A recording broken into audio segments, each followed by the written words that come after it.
springtime. Finally here.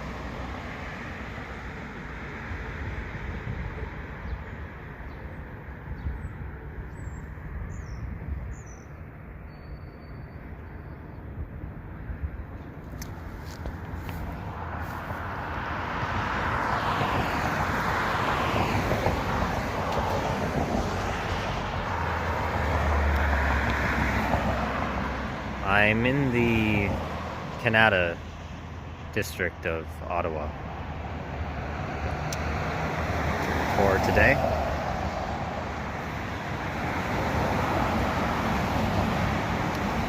It's the westernmost district of the city.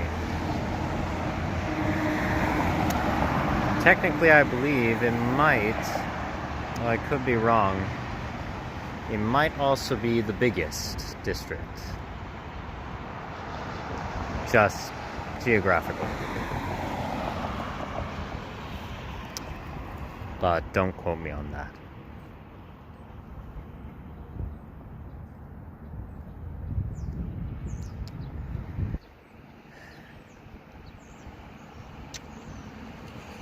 It's been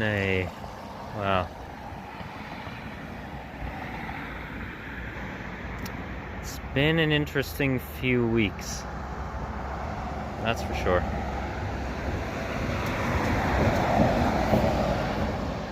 That's very much for sure.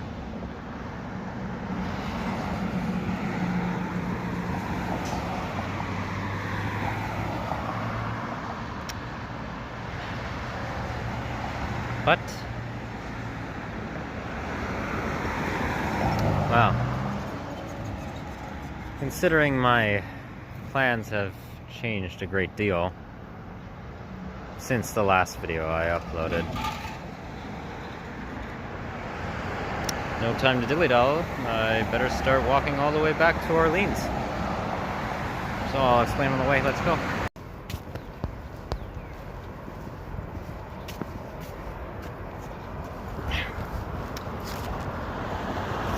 Well, let's hope. Hold basket.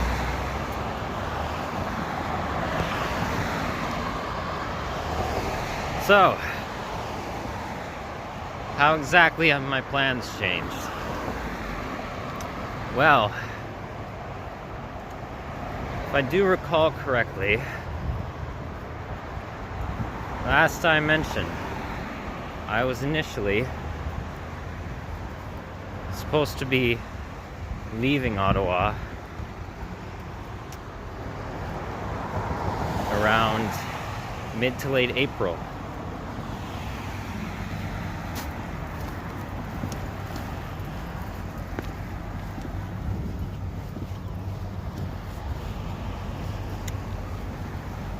Specifically on April 20th. Well,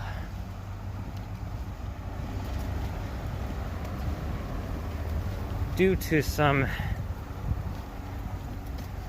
rather, at the time when I received the news, rather unfortunate decisions, I will now be leaving March 31st. Nearly a month ahead.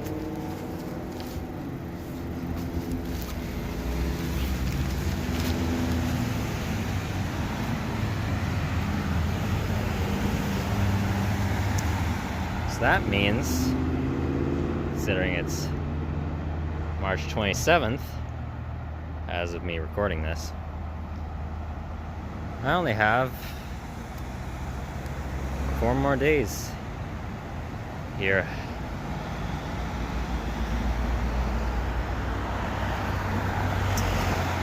Yep.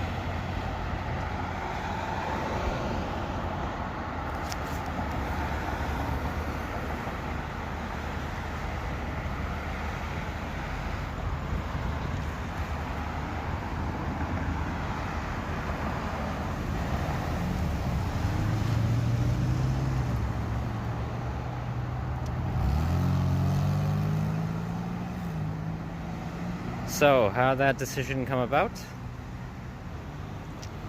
Well, I won't delve into too much personal details, I guess I'll call them, right now. But, the place where I've primarily been situated for my...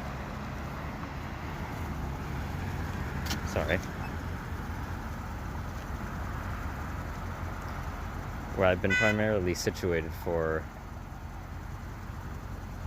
my time here in Ottawa. Well, I'm going to have to vacate it by, at the very least, that date. So, with a multitude of other things that I've been dealing with right now, I just simply said, fuck it. Why not? Why the hell not?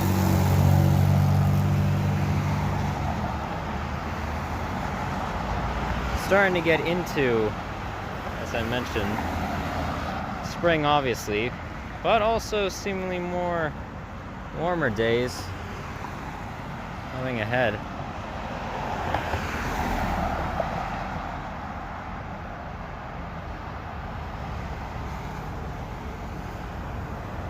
It's nice to finally see you again, son.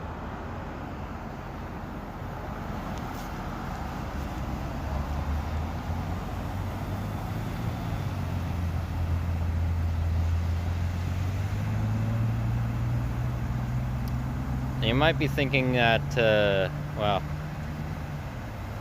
Cam, that's unfortunate news. You must be quite distraught about that. Nope. Not entirely. I'm slightly anxious, yes, to leave the city in the way I'm going to. Slightly. But that's normal. At least with everything I've concluded by this point.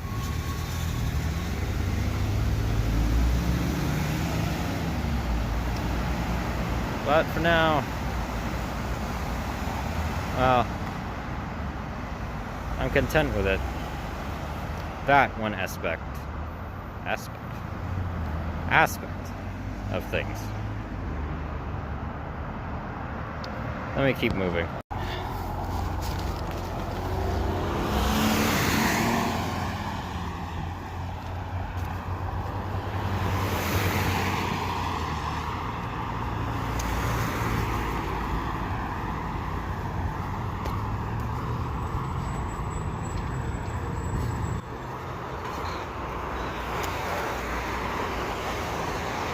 So I'm sure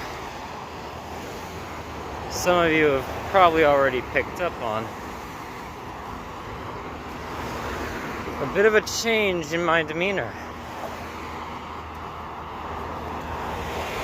And you would be right.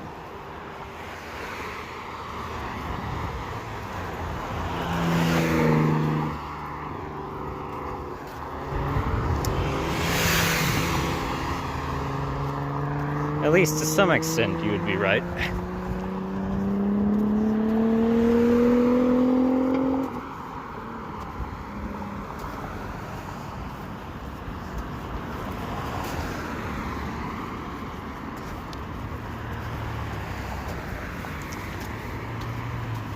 See, the past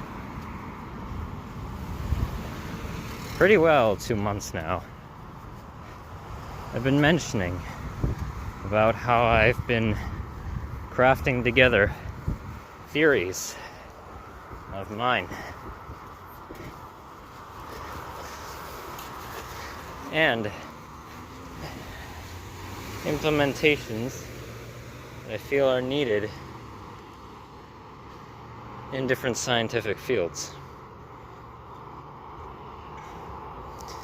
And that's exactly that I've been plugging away at.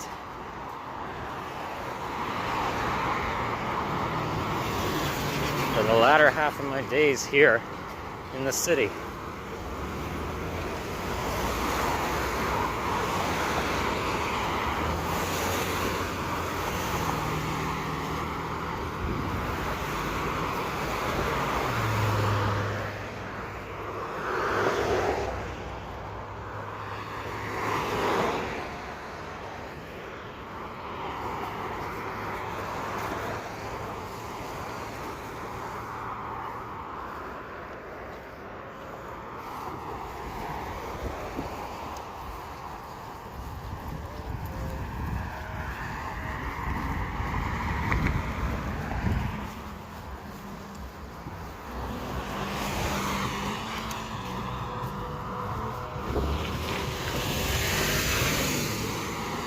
And, well, they've helped me a great deal. They really have. I genuinely mean that. I mean that in every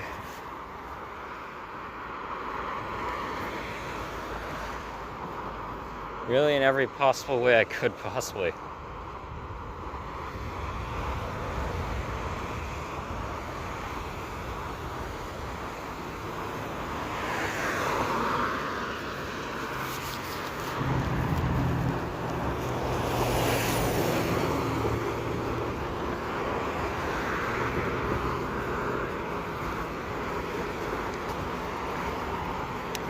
Now,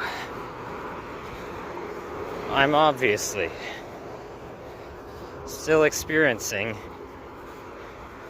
a mass existential and morality crisis. Don't get me wrong about that.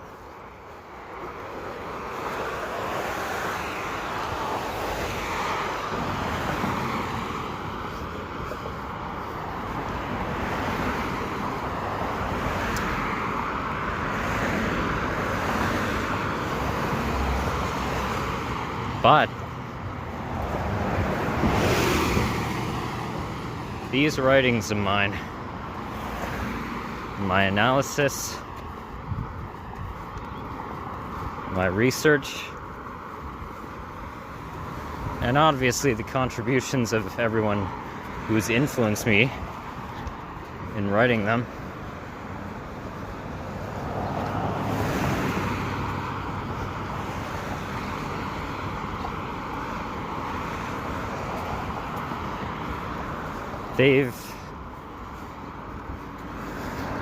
they've made clear very many things, some of which I already had known before, yes, but not in the ways that I've,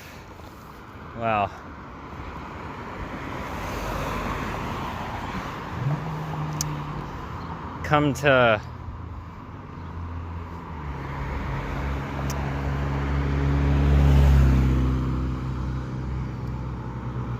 re-understand them, I guess would be a good word to use.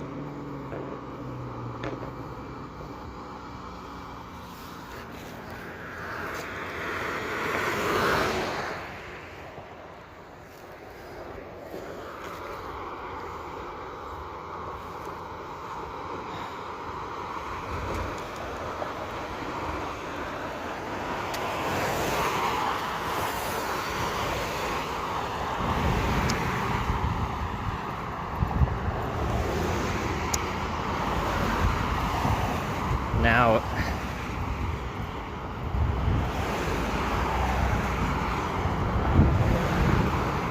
with that being said, I don't want anybody to get the wrong impression. No, I do not think I'm some extravagant genius who's uncovered The unknown secrets of the universe? Absolutely not. That would be beyond egocentric and narcissistic.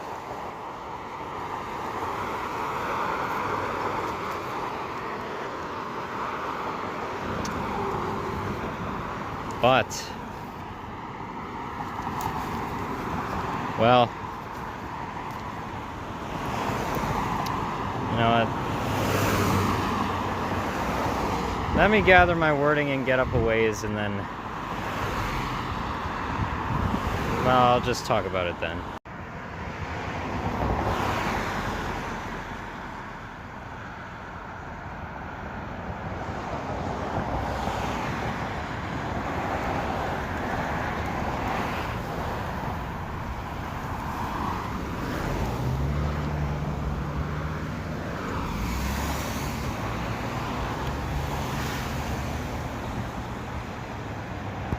Only in Canada.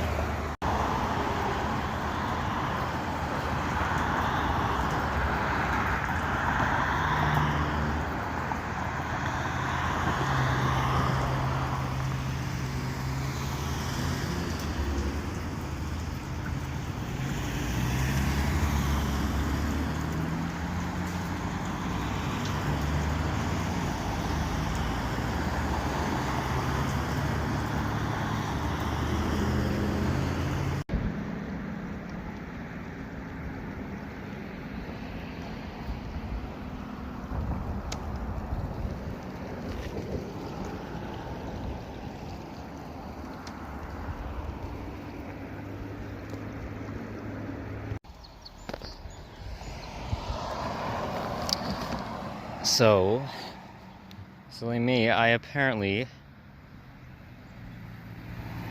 went the completely wrong way of where I was intending to go. I got to a certain, what would I call it? Not technically a highway, but a connecting road to the rest of Kanata. As I mentioned in a previous Exploring Ottawa video, that Ottawa's administrative geography is a little strange. It's got large woodland and also farmland patches that break up some of the districts, divided from the rest of the city in terms of the more concrete industrialized aesthetic.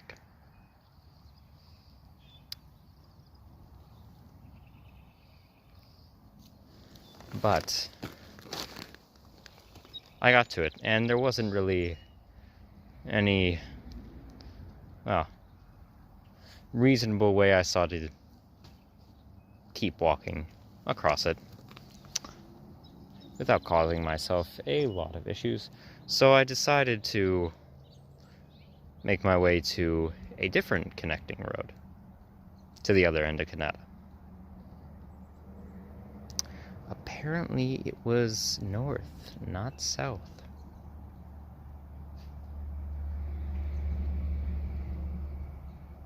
And now I am just in a subdivision. Oh.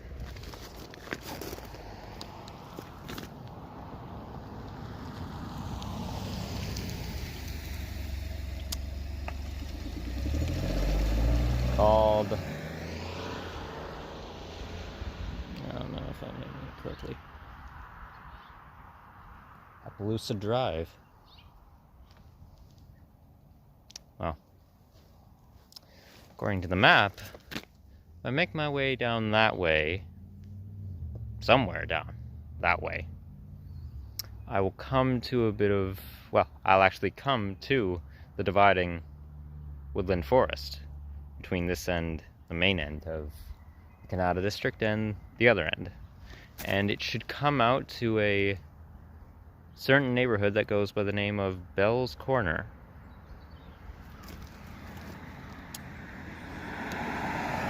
To any of you who live in this area of Ottawa who are watching this, if you are, I don't know if that neighborhood has any major significance.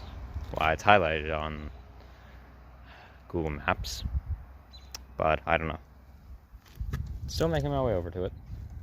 Making considerably good time, actually. Faster than I thought it was going.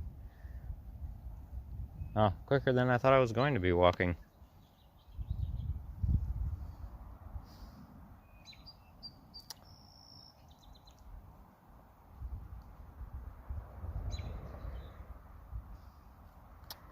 There's a lot more snow that's melted down and eroded than in Orleans. It seems some of the colder weather has been persisting over there a bit for the last few days. But glad to see that it's not everywhere. That's somewhat comforting for when I eventually get on the road through into Quebec.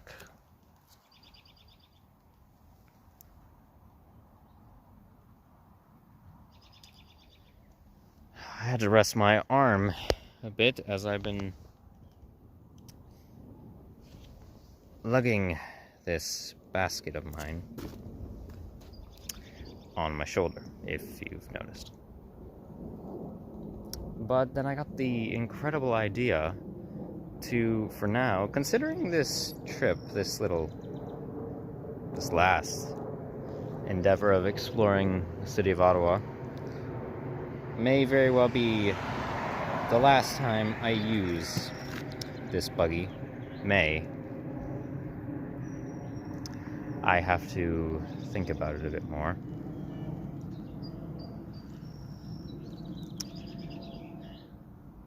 Well, it's not going to hurt it if it gets damaged any further. It's lost its wheels. Some of the metal has become disjointed. It doesn't matter. I've been trying to tunnel out my metal wagon that I did indeed bring with me here to Ottawa, and it's been sitting under a pile of snow for the whole winter. Just like Carlene has been, my side-by-side.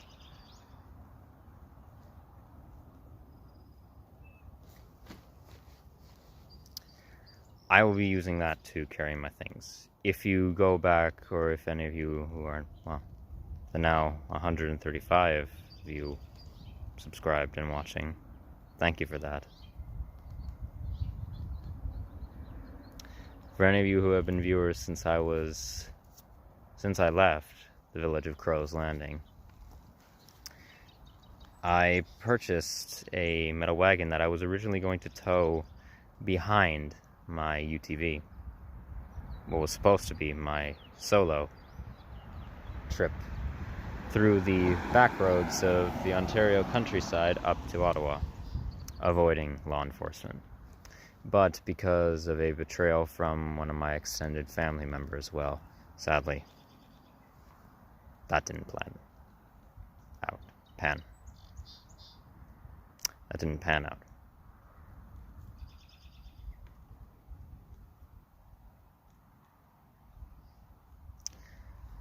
And now I am selling my side-by-side. I got one offer on it, and it was probably a spam bot because I got no reply. It was quite literally just them saying $5,000 for it. I had put it up for $6,000. I've now lowered it to exactly $5,000 on Kijiji. So, but they never got back to me. I don't want to be charging that much for it. I really don't. I'm not financially stressed as much at the moment. There's still a lingering bit of anxiety, but not so much now. Not so much.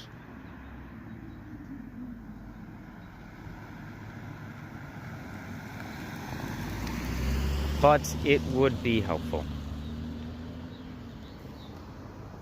to have that amount added to my current finances.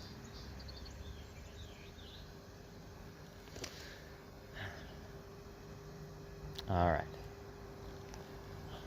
I'm going to head that way. Well, looks like somebody dropped well,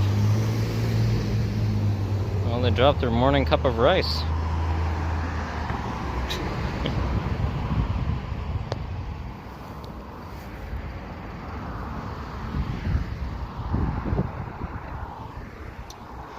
A very nice person just took the time to stop and direct me to the area or specific subdivision that I'm trying to get to.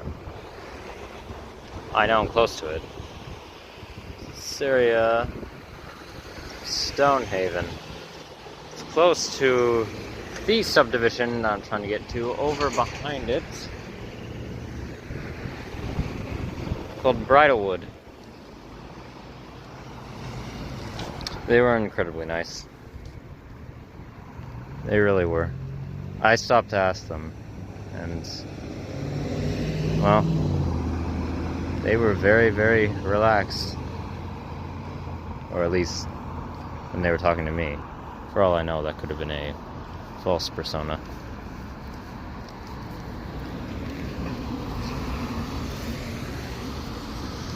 But I'm not going to assume that.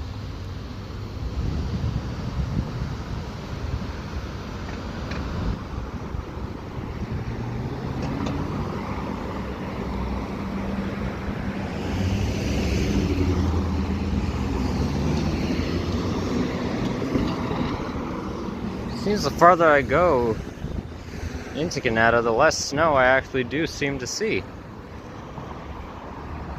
That is very promising. However, though, what's disheartening, so far, just the, well, radius that I've walked, I've noticed far more mega corporation locations just right next to each other than I think, well, more than any other place in Ottawa that I've actually seen.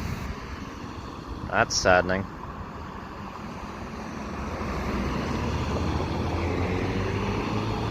Must be hell for the small businesses around here, siphoning away all the profit. Mass gentrification. Don't you love it?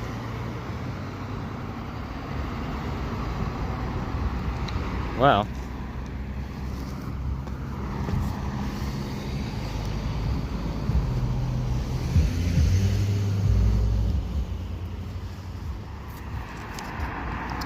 they told me 2 lefts from the subdivision that I was already in. So, well, that's the way I'll just keep moving. Well, I got to where I was trying to get to first.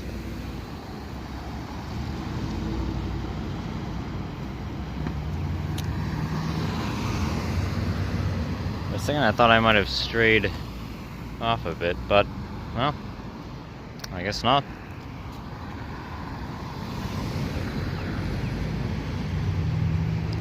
So, continuing down, if I'm reading that sign correct. Oh, it's not exactly pointing in the right. Sorry. From what I looked at on the map, that way, just heading further east, it's going to bend around and then it's going to come out, ideally if I'm reading it correctly, at a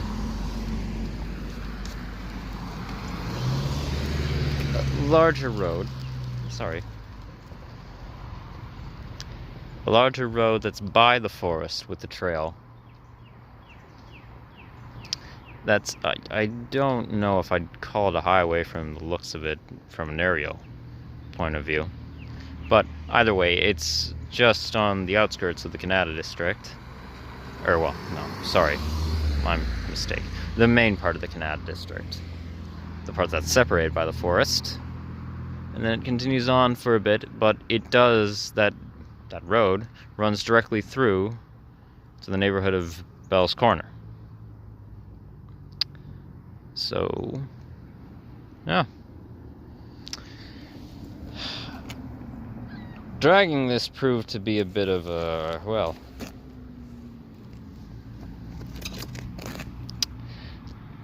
a bit less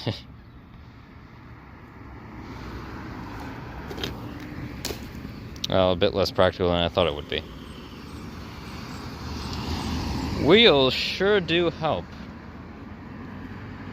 If only they're parts that hold them together to the mechanism or to the structure didn't have magical disappearing powers.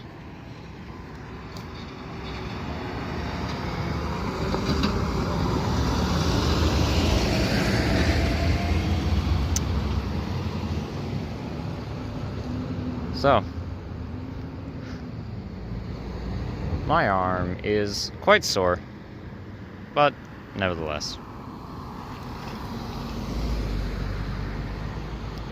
Still making relatively good time. It's only been technically,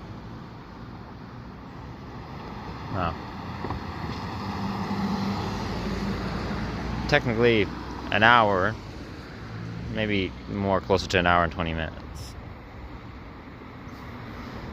But I'll keep chugging. Don't worry, I promise I will talk a bit more about things in this video. Coming up soon. I'm just trying to gather myself. Well, here's a large patch of forest right next to the suburbs. There's people walking through it. That might be a portion of the trail that I was... Oh!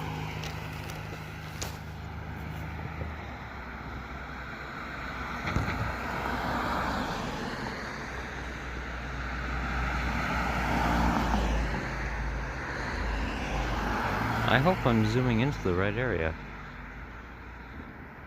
Oh. That...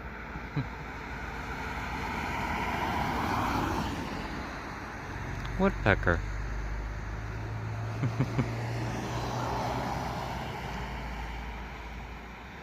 No, hold on. I want to try and get a closer shot of them. I'm actually going to cross the road.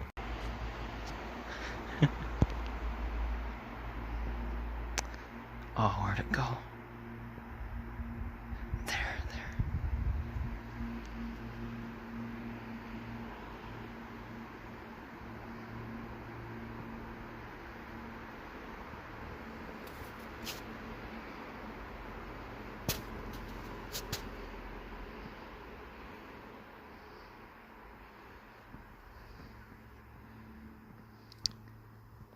I have absolutely no clue what kind of woodpecker that is. And again, I don't think... Oh. I hope I caught that on film.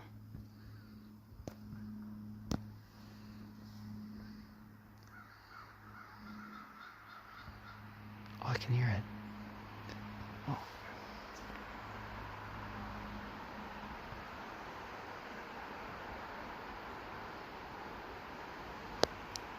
Gonna try and move a little bit closer.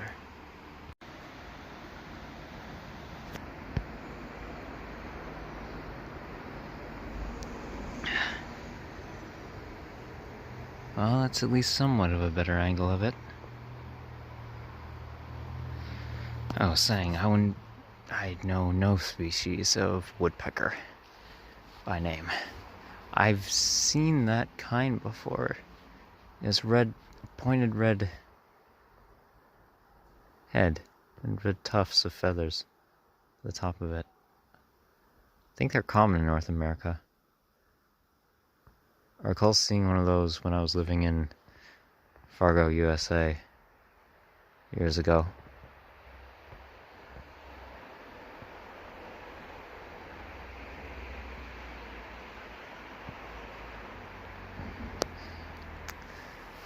Well, they're pretty.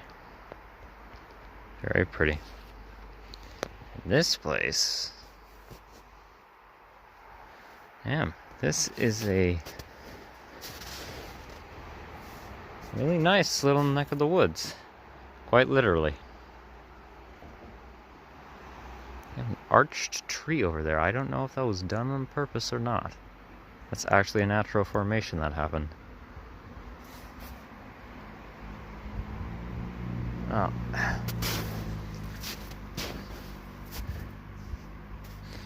Maybe I'll sleep in a place like this tonight once I get further into... Oh. Ideally.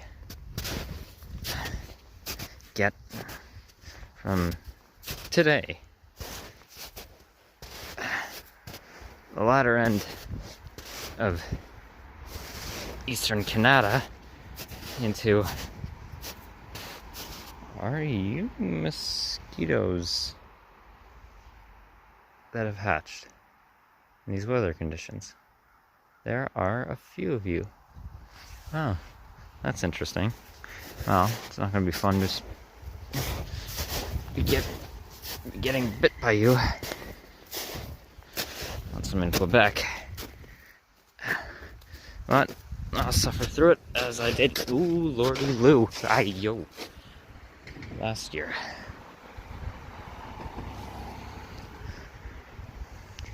Ideally, I'll try and make it from, well, out of Kanata and to the first little bit of the western half of the Nepean district. And then sleep there for the night.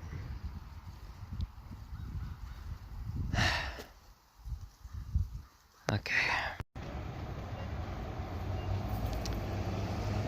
So I'm standing outside Ottawa's very own Quickie Mart. I know, rolling the jokes.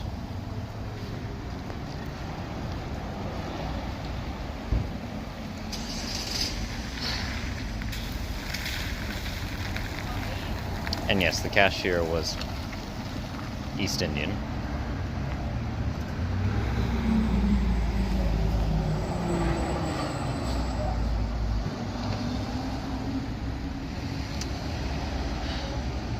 So, I made it.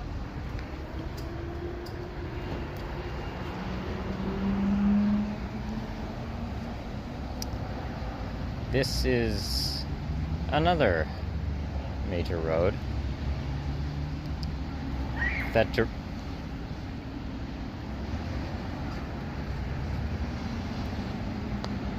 that caught my attention. That directly runs through Bell's Corner. Unfortunately, from looking at the map, it seems to be the almost the exact same length as it took me to get from whatever the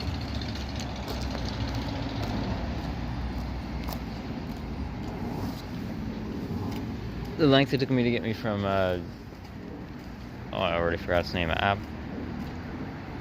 Aperloa, the subdivision that I started, where I started talking about how I want to get to this road. That subdivision. So, that'll take me a bit, but considering it's only 3:20 in the afternoon, I have made considerably good time.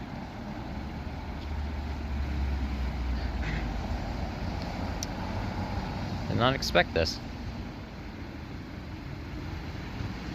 Well, that's something good.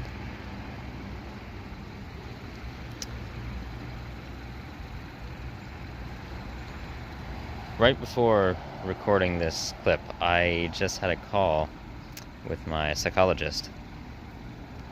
Yes, I'm still in contact with them. and we were discussing about my plans for traveling outward into Quebec. The preparations that I'm going to be needing to make. I started making some of them, bought some necessities a few days ago, including, well, more so, I guess, a week and a half, including a galvanized metal bucket for the purpose of lighting fire in. Because while I was staying at my extended relative's cottage in Crow's Landing over the last summer, closer to the last 2 days of me being there, I actually tested out my ability to potentially craft a fire. And I did it. I was able to get one going. But it was in a already pre-made, naturally made, not a stone constructed or have any sort of gaslight mechanisms to trigger a spark. Naturally made, rocks, dirt, sticks, but it was pre-made by someone else. And I don't trust myself personally with, well, out in the wilderness, shaping the dirt, and if I find rocks, that's if I find the proper amount, I don't trust myself with shaping it to encompass the sticks and digging it in a way so that it won't potentially cause a wildfire. So, I decided to purchase a galvanized metal bucket. And now, someone else I know here, I'm also standing right next to a McDonald's branch. Yeah.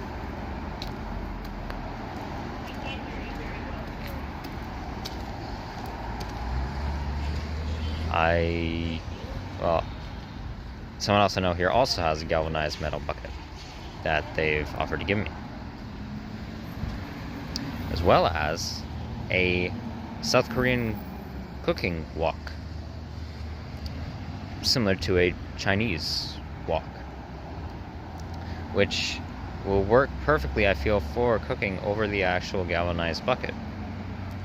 Now, I have learned how to cook somewhat in a wok when I was working at the Taiwanese Chinese fusion restaurant in the Orleans district. And actually, that's where I learned that though the large steel cooking bowls were actually called a wok. I didn't know that cooking device was actually called, that's what the wok is. As I've seen many different East Asian themed restaurants often title their restaurants, say, like Asian wok or wok barbecue or something along the lines. I don't know if you can technically barbecue in a wok, but anyway,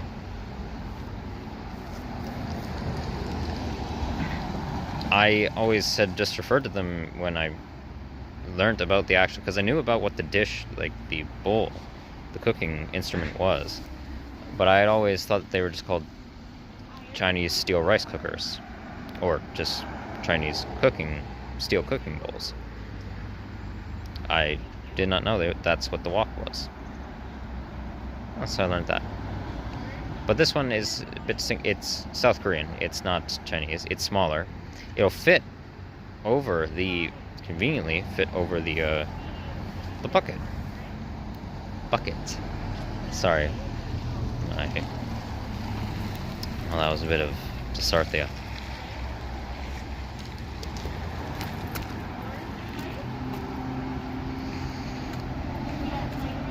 As for my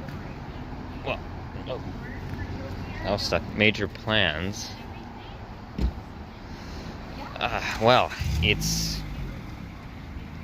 get out of Ottawa with my wagon and all my materials that I will be gathering tomorrow, the next day, and the day after, the final amounts. Get into Gatineau, leave Gatineau,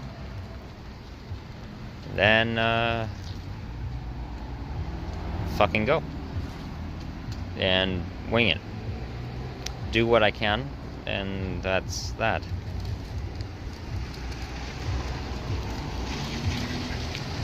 That's, well, that's about it by this point.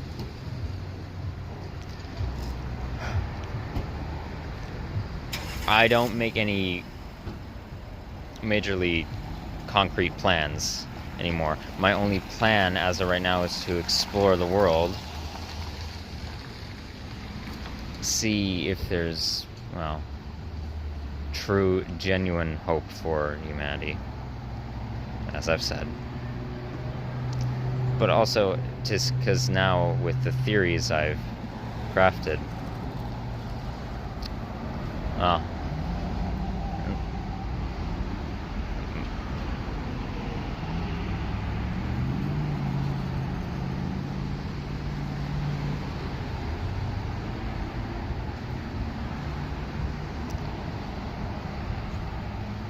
in relation to said theories and implementations,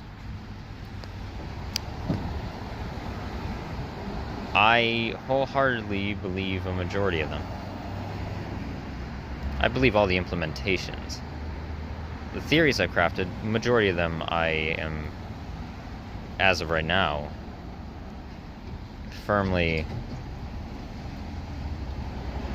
I firmly believe that they are logical and that they are true.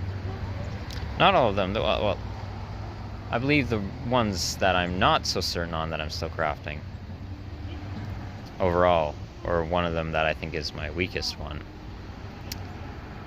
I think, at the very least, they are very plausible within, obviously, what scientifically has been observed. And, well, but now my journey has shifted from just merely looking for hopefulness to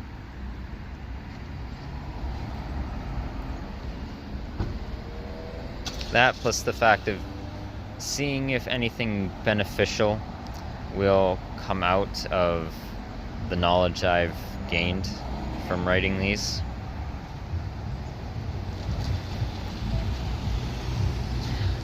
I know I'm right now being very vague about it, but trust me, you'll see soon enough.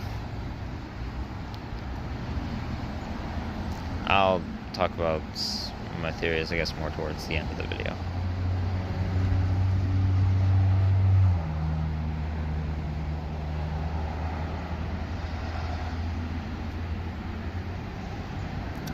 But for now, I'm going to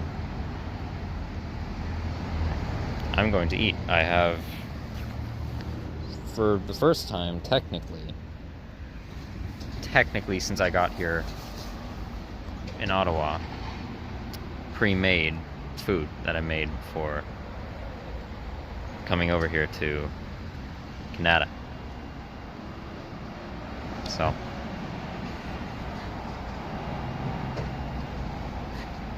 and I've just been saving it till now. 2 sandwiches. One is tuna and cheese, and the other is peanut butter and jelly. And then there's an orange.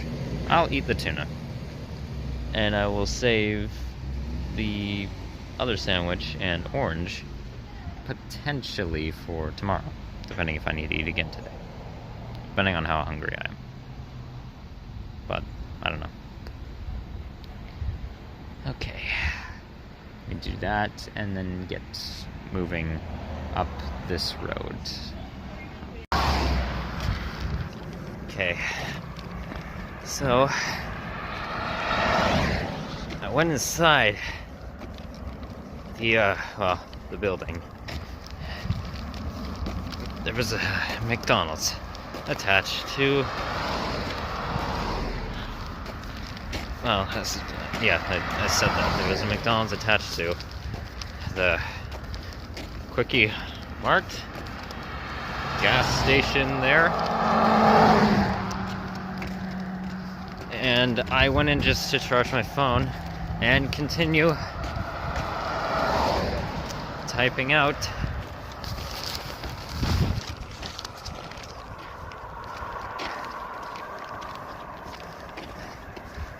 my theories and try and get as much done as I can.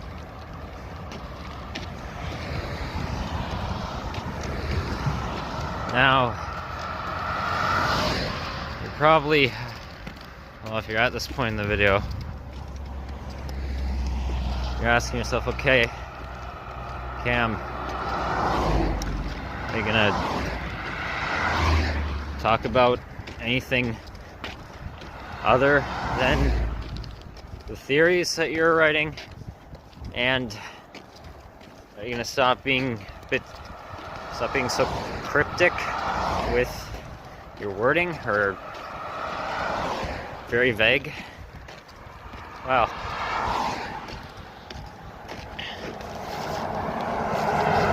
not so much the vague part, but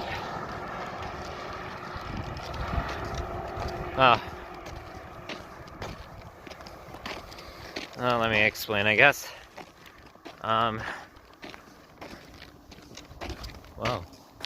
first, not all the snow is melted completely. Still damn pretty.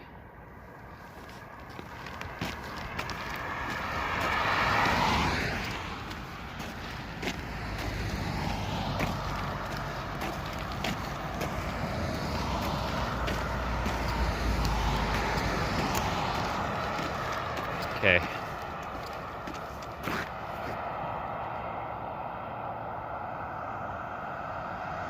For a second, I thought there was...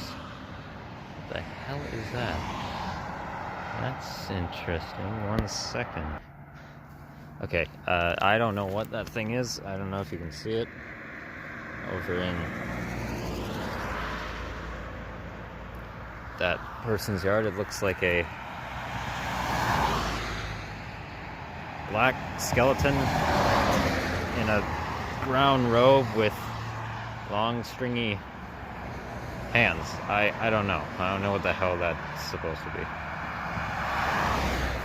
Oh well. I'm going to probably have to walk on the dirt patch here, the road. Or maybe I should have crossed over. You know what, hold on a second, let me figure this out. Okay. That's whatever that thing is. Interesting. Maybe it's a scarecrow of some type. Okay, so yeah, I just crossed the road when I had a moment of opportunity where I was very quickly dead. Okay, yeah, so I'm gonna keep walking. Alright. So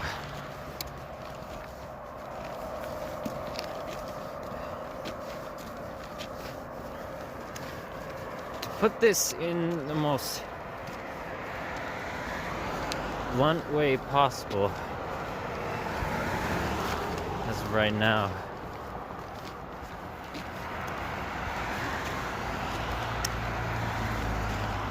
we're all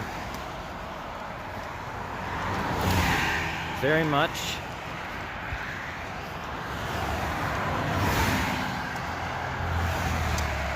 hypocrites. Very, very much so. And I don't mean in the sense of, oh, well, no shit, that's common.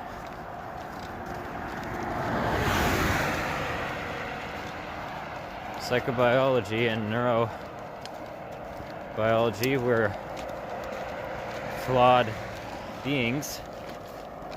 We're not capable of remembering absolutely everything we say or do, or what we morally condone if we were at a younger stage of our lives and then changed our viewpoints. That's not what I'm talking about.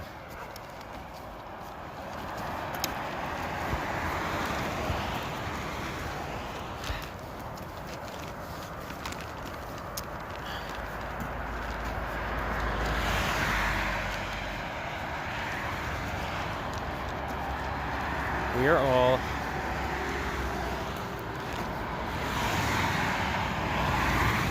monumentous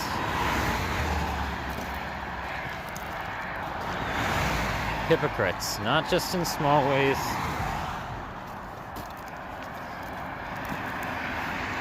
in ways that, as far as I've observed, in some way could be avoidable.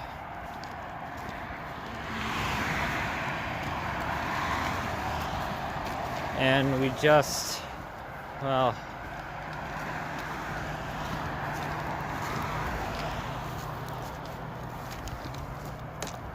we don't avoid them because,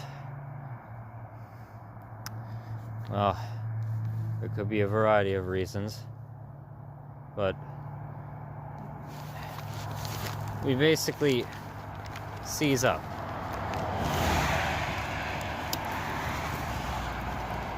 We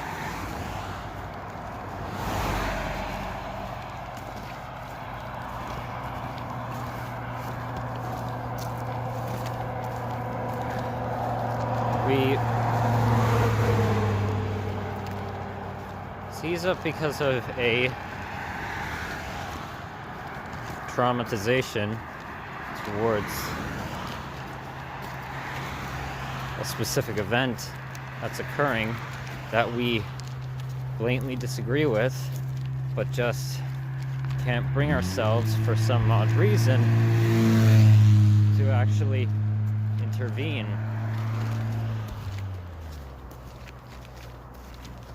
But also,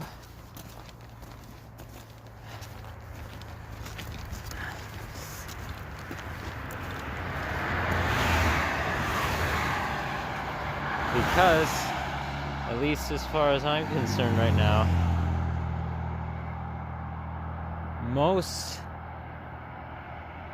here, let me flip the camera for this. Well, this is an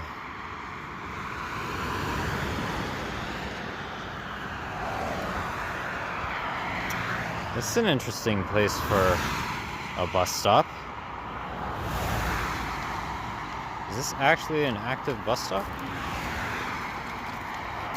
Yeah, it's an active bus stop. Interesting. Okay, this gives you something better to look at than just my face.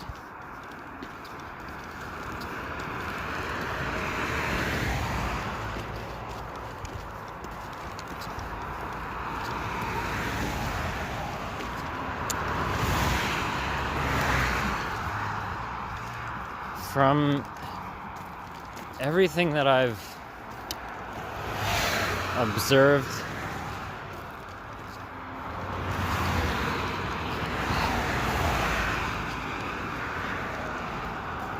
on my travels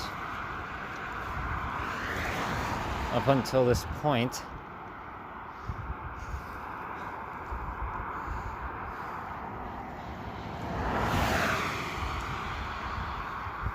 most of us who talk in length about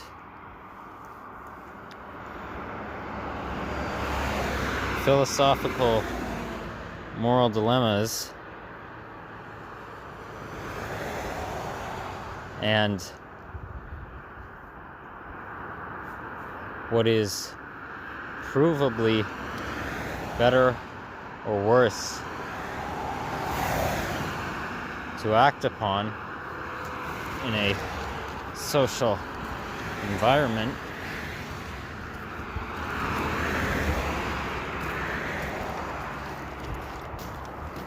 We often seem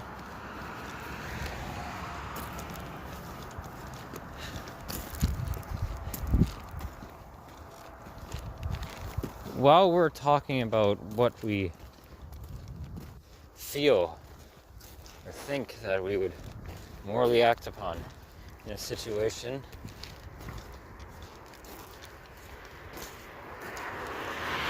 I'm going to set this down for a minute.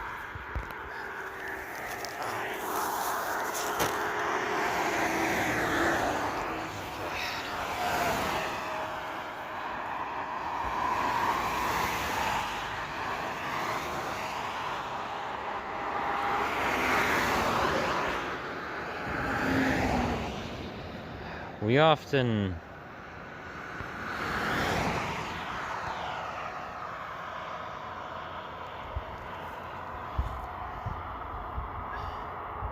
none of us ever actually anticipate how something of the caliber that we're debating about, really more so in just average life, in the smallest possible ways, in the most mundane, run-of-the-mill moments, rather than a grand, highly intensive situation playing out.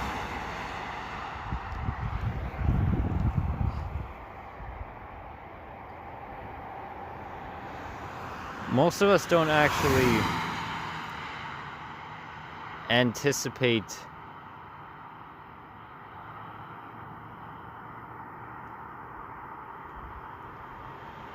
how scenarios may very well play out in the real world, in reality.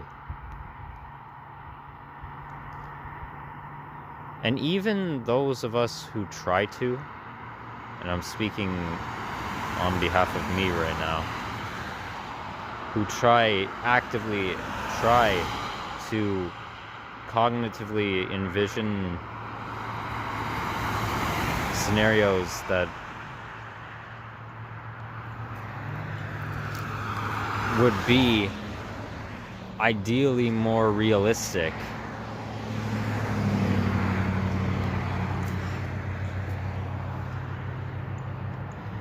It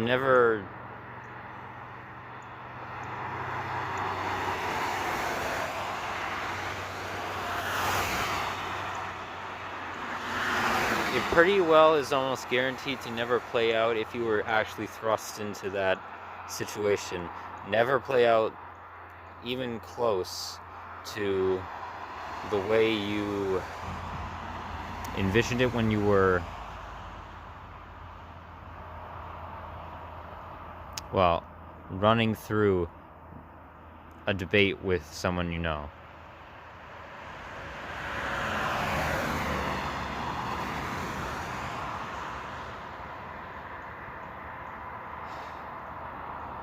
I can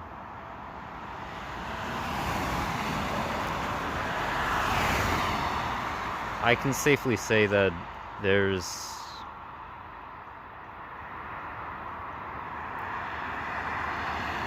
definitely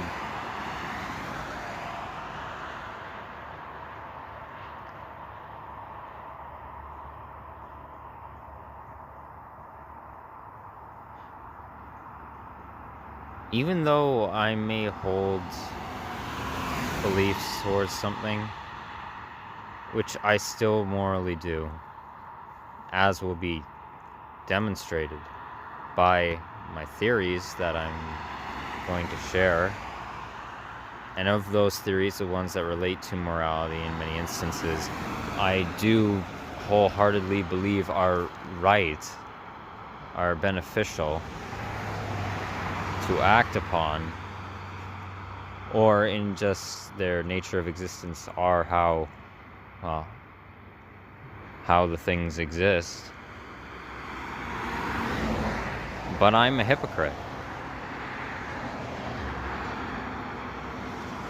And so are all of you watching this. Every single one of you is a major hypocrite in, I guarantee you, some way that you're behaving. It's not just a Passover thing. Something that you can just really brush off as a slight contradiction. Like what I've talked about recently with life being contradictory.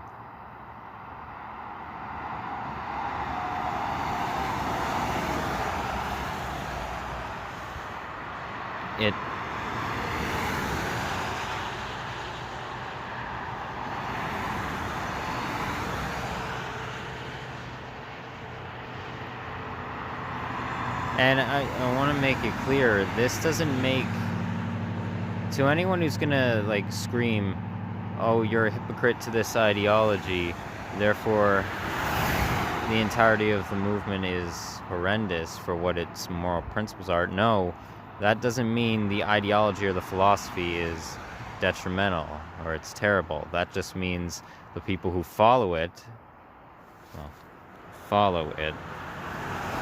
are complete hypocrites.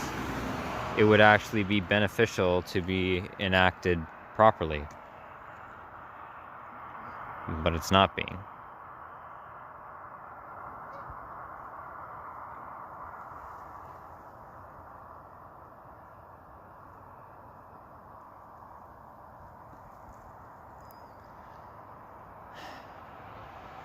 And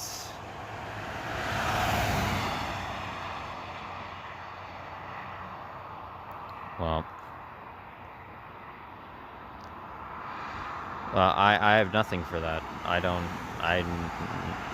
know. I don't know what to say to that at all. I have no answer to that. As evident by my existential crisis and morality crisis, I have no answer to that. I have absolutely none.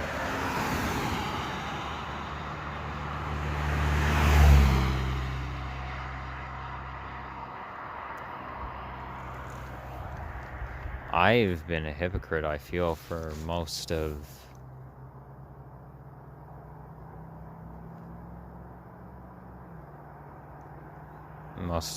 my life.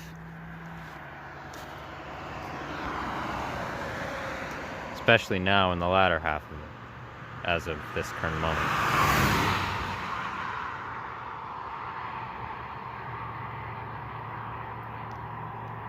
Starting with the beginning of my decision to embark on these travels, with the kidnapping that happened in Toronto nearly a year ago. That, well, go watch the videos, or if you've watched them already, you know the story.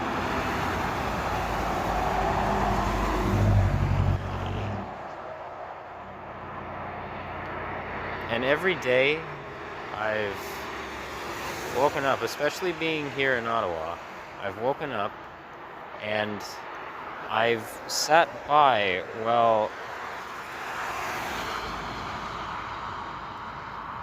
letting people around me do what I would consider to be morally deplorable things, because I was afraid.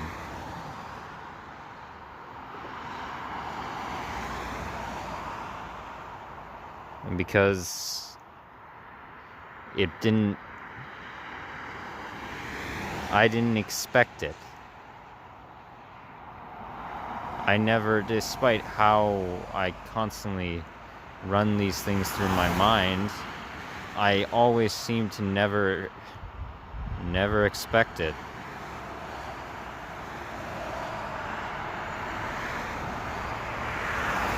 Like, never expect it at all. That's how fucked so many people's psychological makeup is.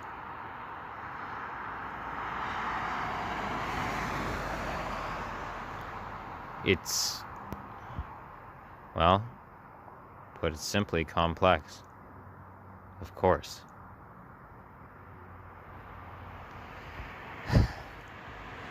Let me get up a ways.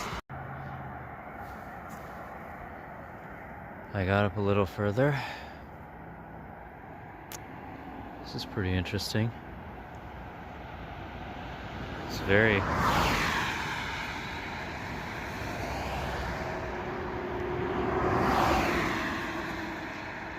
neatly aligned.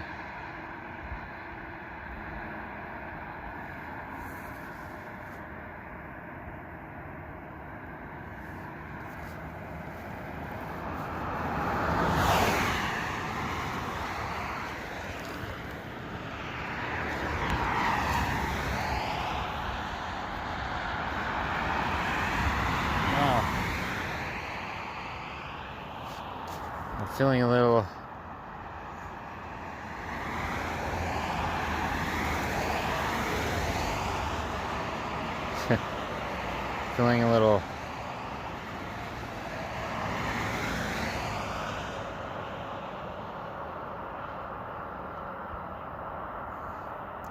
just sad. I'm just feeling sad.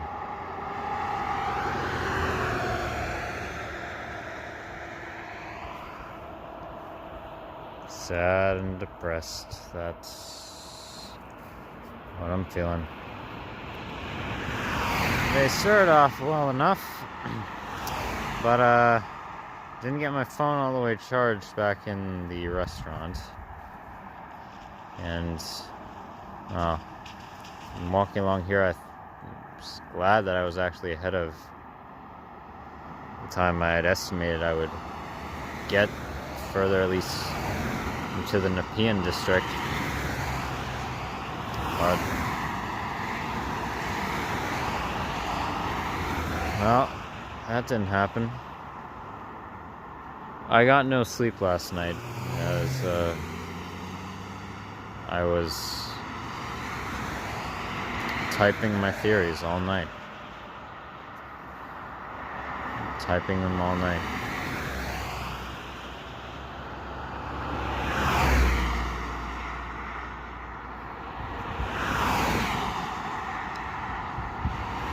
So I don't want to pull another all-nighter this evening. And I also want to make it back to Orleans by tomorrow at some point. So, what's one to do?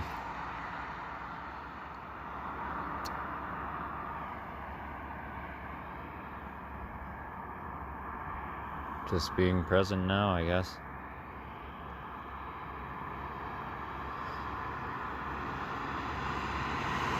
I'll check the map, and then once I reach Bell's Corner, then I'll keep recording, because right now, fuck this.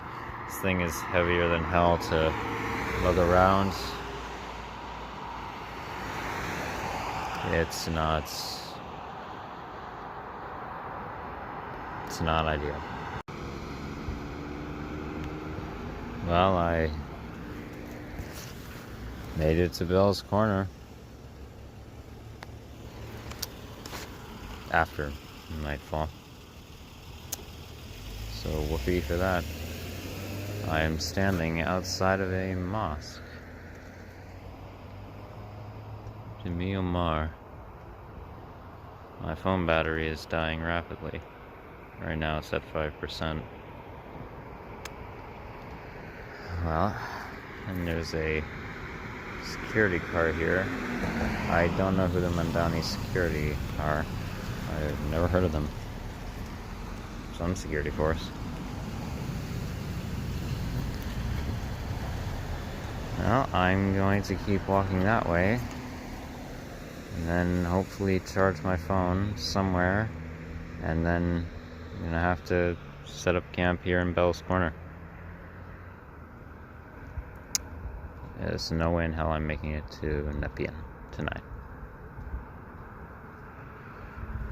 It's quite nice though. Very nice.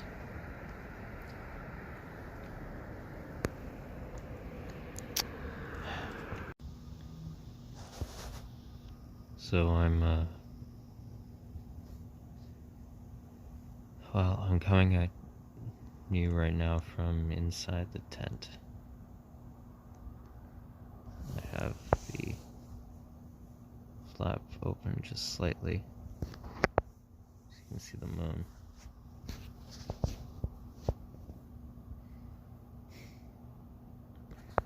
The phone is charging.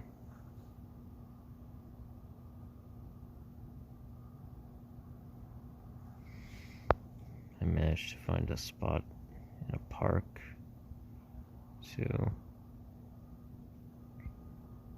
rest my head for the night.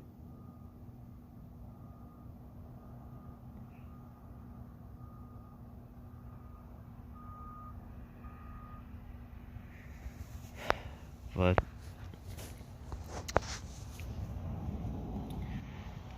I wanted to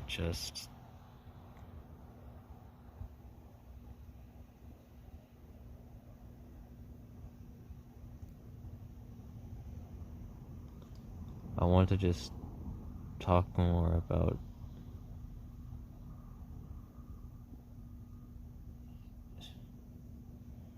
how incredibly flawed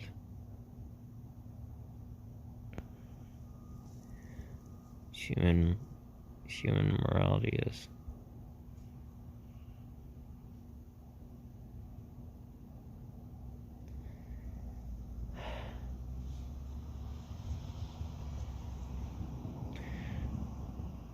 And for this specifically, I'm going to insert myself.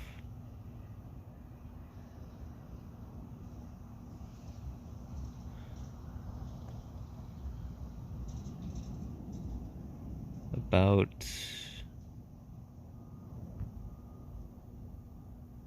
maybe a week and a half to 2 weeks ago,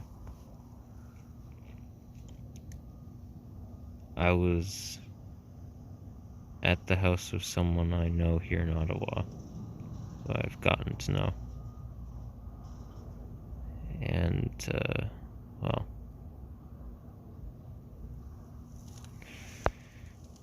they had someone else over, and that person had their child with them. Now, from my own analysis of the child, I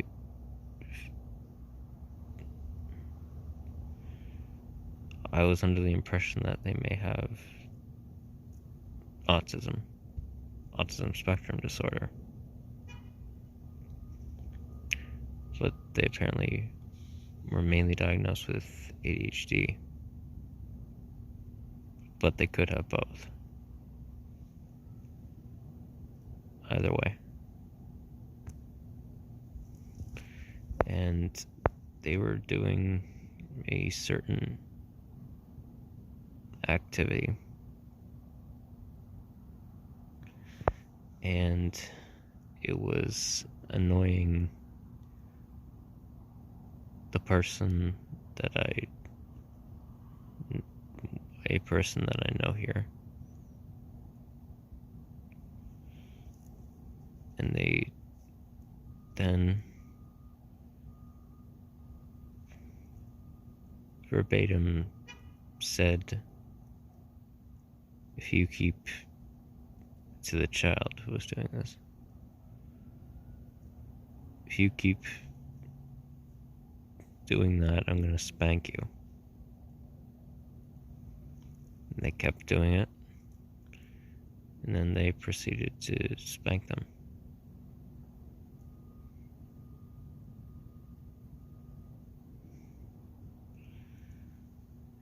Now, as far as I'm concerned, that's child abuse. That's absolutely child abuse.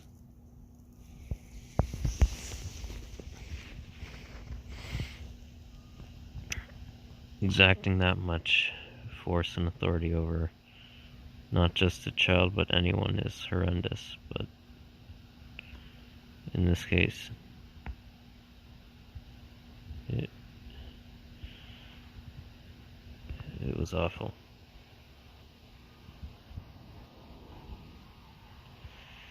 Now, they proceeded to do so, and it wasn't for very long.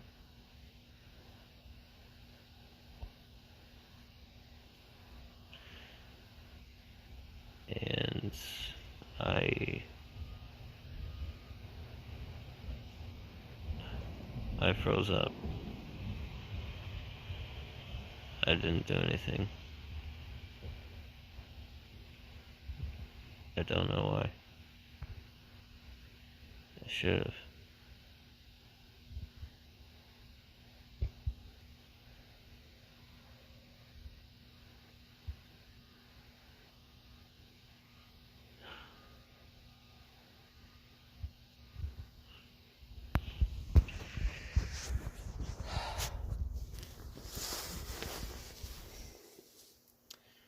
Now, the kid in question, I'm very proud of them because they took it in strides. Quite literally, after they had been spanked, they turned around and stuck their tongue out and went, ah.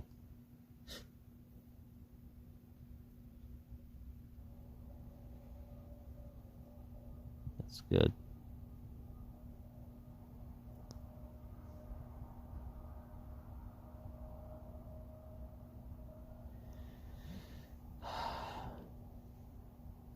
But either way, that doesn't change what happened.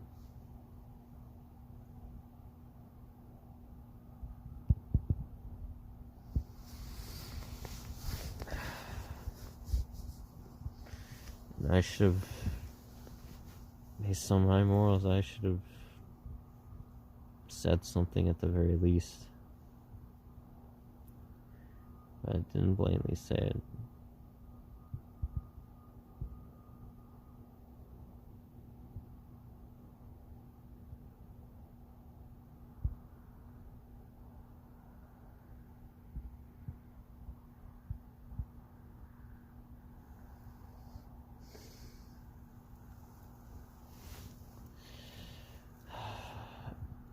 Yeah, I have nothing more.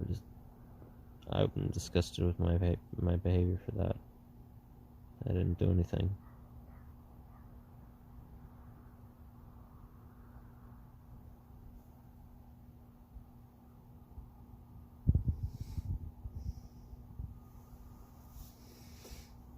Another incident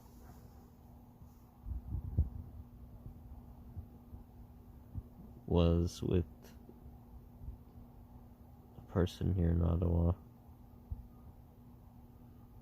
We were driving to my third place of employment.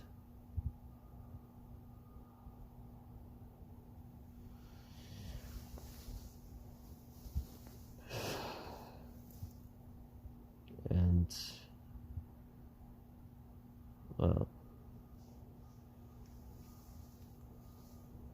they said, well, some of the most racist shit I've heard in a long time.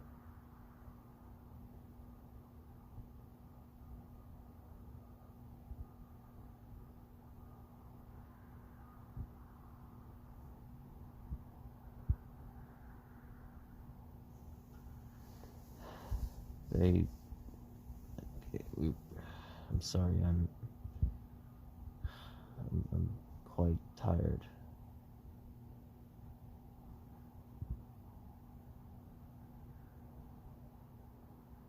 got no sleep last night as I pulled an all-nighter to try and finish off my theories.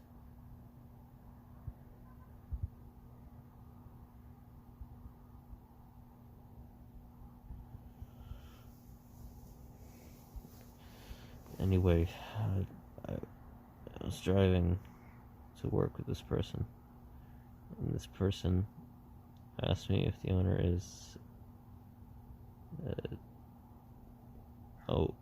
wait, no, this is for something else, a job occupation that I might have been able to get, which I didn't get.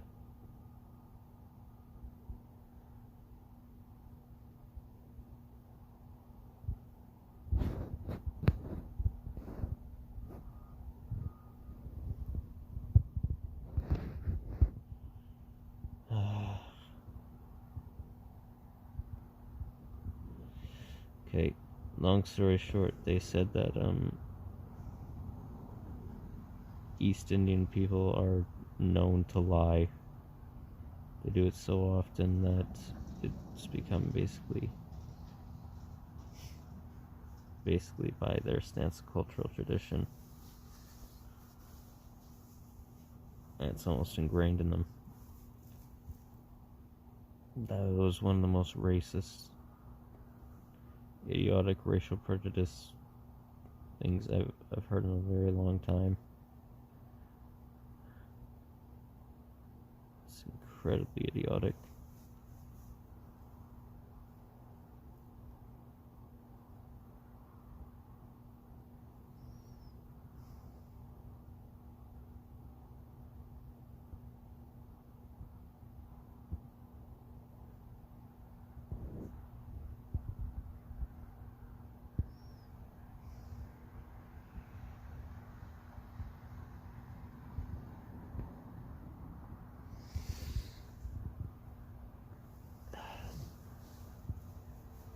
Their backing source for that was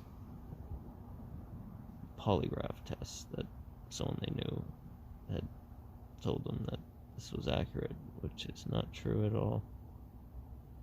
And that time I did do something, but it wasn't overt. I just said in a rather stern tone, well, polygraphs are highly inaccurate. Which they are.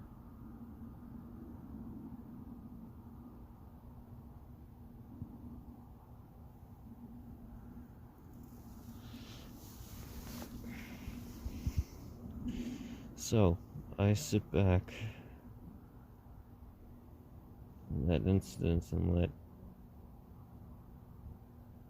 authoritative child abuse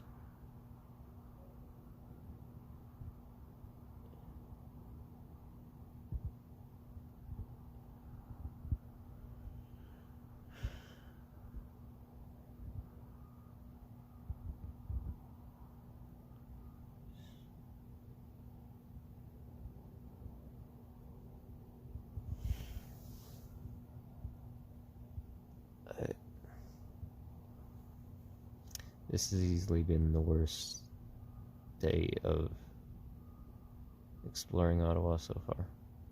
Easily. Started off so much better. So well. And then it slowly fell. Oh well. That's that.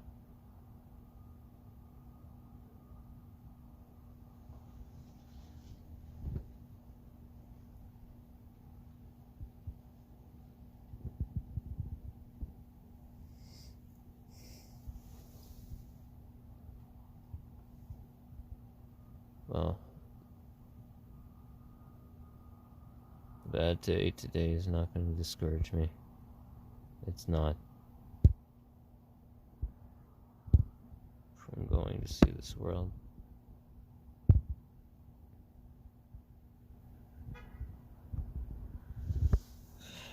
It's not. Okay. I think I've rambled enough.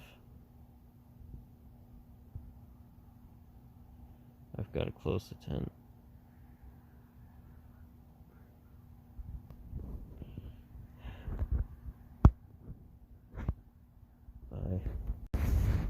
Okay. Okay, actually, no, I don't want that to be the end of the video. Just got a bit of a burst of energy, so I can talk a bit more. I'm not giving up. This after one bad day, I'm not giving up on this. Even if it doesn't matter if it was the worst day of me exploring the city, and it's close to getting to the time of me leaving. It doesn't matter. I've come to some of the best conclusions of my life in the last 3 months.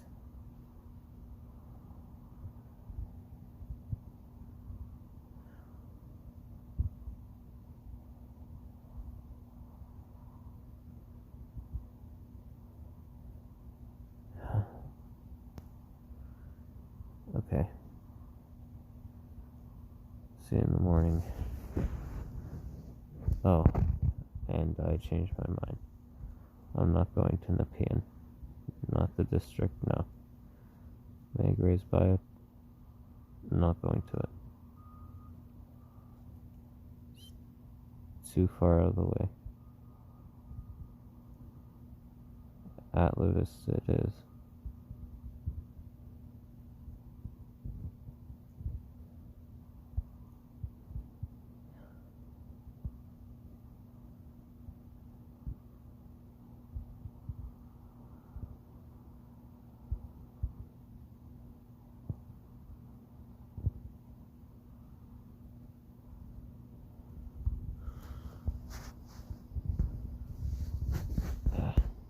Okay. I hope I'm going to be alright after this. Right. My God.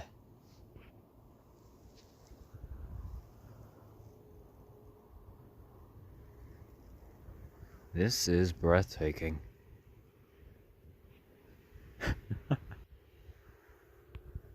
If I'm not mistaken, I am, well,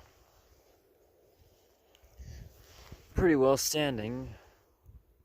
Well, not exactly the middle, but I definitely am standing on a frozen body of water. I believe part, considering where I'm located at the northernmost end of the Orleans district, part of the Ottawa Channel. I wish I had visited this. Well, earlier in the winter, despite the weather conditions.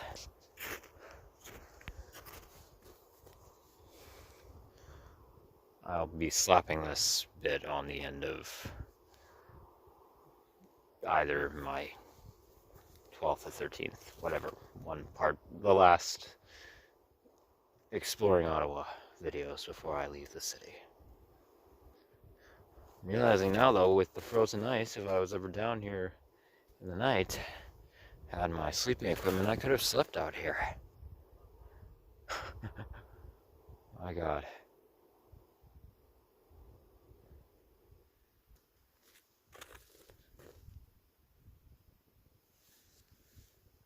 So pretty.